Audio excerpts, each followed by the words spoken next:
É assim que a gente mantém os filhos longe das drogas.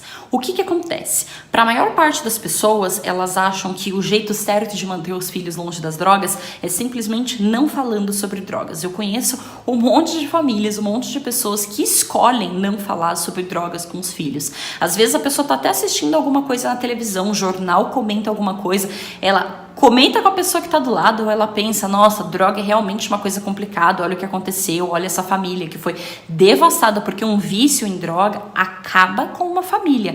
E a gente sabe disso, todo mundo sabe disso.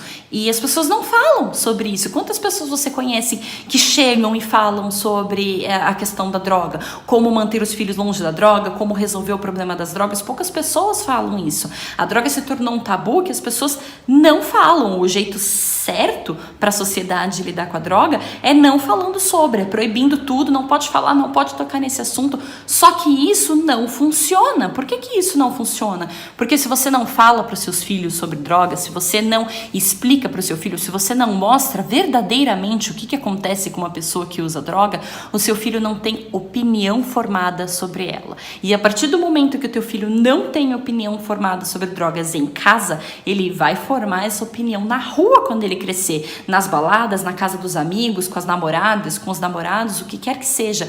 Se você não formou a opinião dele em casa, ele vai crescer, vai ter contato com isso, porque as drogas existem, sendo elas ilegais ou não, elas estão no mundo e a gente sabe que elas estão no mundo, mesmo que seja legal, e o seu filho em algum momento vai ter contato com isso, e se ele não assimilar a droga, a dor, antes de sair de casa, antes de ter contato com ela, no momento em que ele tiver contato, tiver oportunidade, aquilo para ele vai ser uma coisa neutra, ele não acha nem ruim nem bom, e aí se ele estiver num momento feliz, numa balada com os amigos, se ele estiver num momento alegre, ele vai assimilar a questão das drogas com felicidade, porque o jeito que ele conheceu e que ele experimentou as drogas foi num momento de felicidade. Então se aquilo foi bom para ele, automaticamente o cérebro dele assimila aquilo com prazer, e aí ele faz o quê? Ele gosta da coisa. E é aí que começa o problema.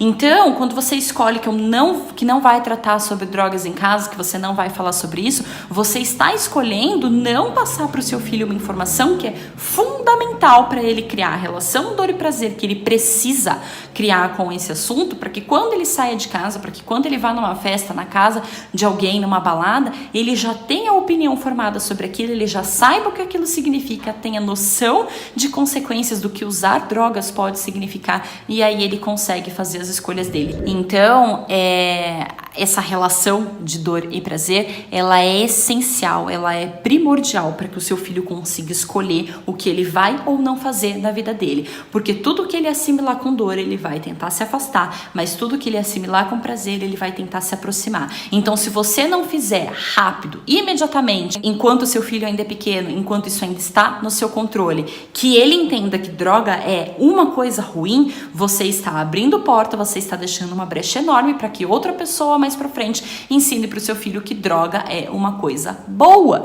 porque isso ele aprende na rua, ele aprende com as amizades erradas, com as influências erradas do mundo. E obviamente você não quer isso, mas para isso não acontecer, você tem que se preparar para isso antes, você tem que ter agido antes, você tem que chegar primeiro. É esse o segredo.